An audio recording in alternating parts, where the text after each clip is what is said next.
अस्सलाम वालेकुम नाज़रीन। आज अलबरकत रियल इस्टेट के प्लेटफॉर्म से बेसिक बहुत ज़्यादा पूछा जाने वाला सवाल है, तो उस सवाल के जवाब को ढूंढने की कोशिश करेंगे कि लोग हमसे बहुत ज़्यादा पूछते हैं कि कहाँ पर इन्वेस्टमेंट जो है वो हमारी सिक्योर भी होगी और कहाँ पर इन्वेस्टमेंट के नतीजे में हमें जो है वो रिटर्न्स की सूरत में प्रॉफिट भी मुख्तसर टाइम के अंदर अच्छा प्रॉफिट मिल सकता है। तो उस हवाले से वो इन्वेस्टमेंट कहाँ पर की जाए और रिहायशी प्रोजेक्ट्स के अंदर जहाँ पर इन्वेस्टमेंट की जाती है वहाँ पे कैसे किसी फ्रॉड से या कैसे अच्छी इन्वेस्टमेंट को जो है वो हम अपना यूटिलाइज कर सकते हैं। तो सबसे पहले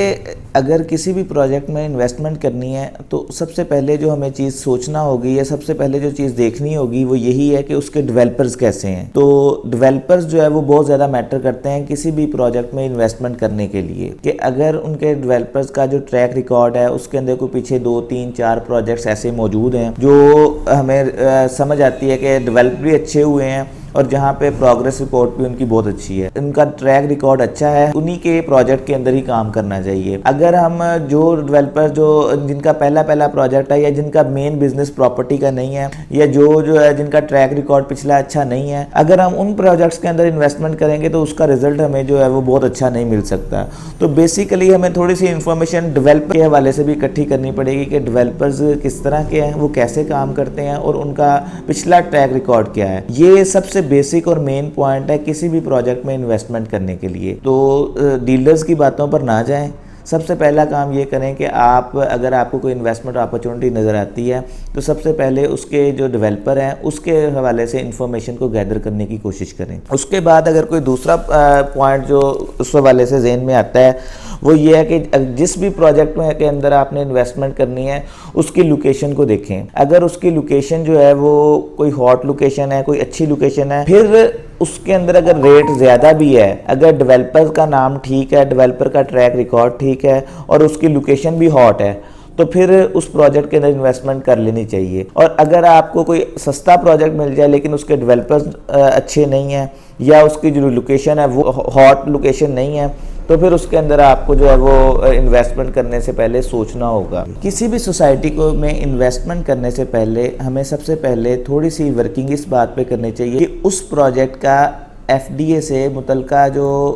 अथॉरिटीज़ हैं, हुकूमती अथॉरिटीज़, उससे अप्रूवल का पहला मरहला स्टार्ट हुआ है या नहीं। FDA से किसी भी सोसाइटी को अप्रूव करवाने के लिए 3 मराहल के अंदर FDA से अप्रूवल होती है। सबसे पहला उसका मरहला है PP लेटर। अगर आप किसी प्रोजेक्ट के अंदर बिल्कुल स्टार्ट से इन्वेस्टमेंट का आगाज़ कर रहे हैं तो उसका PP लेटर इशू होना चाहिए। वो हमें किसी भी FDA के साइट से, FDA की साइट से भी इंफॉर्मेशन मिल सकती है और FDA के ऑफिस से भी जाके हम उसकी इंफॉर्मेशन गैदर कर सकते हैं। और बेसिकली अगर कोई डेवलपर जो है वो एक्सपीरियंस्ड है और उसकी डेवलपमेंट जो है वो पीछे ट्रैक रिकॉर्ड उसका अच्छा मौजूद है, तो वो PP लेटर के अजरा के बगैर जो है वो अपना प्रोजेक्ट आगाज़ नहीं करता। तो हमें किसी भी प्रोजेक्ट के अंदर इन्वेस्टमेंट से पहले मिनिमम PP लेटर का भी इंफॉर्मेशन लेनी चाहिए कि क्या उसका PP लेटर FDA के अंदर इजरा हुआ है या नहीं। अगर उसका वो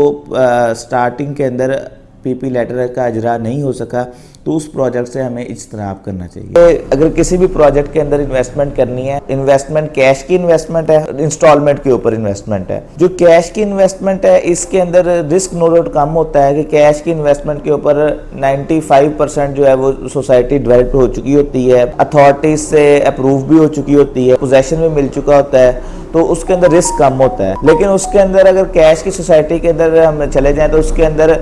प्रॉफिट का चांस भी उतना ही कम होगा। उसकी वजह यह है कि उसके अंदर जब डेवलपमेंट कंप्लीट हो जाती है, हर चीज़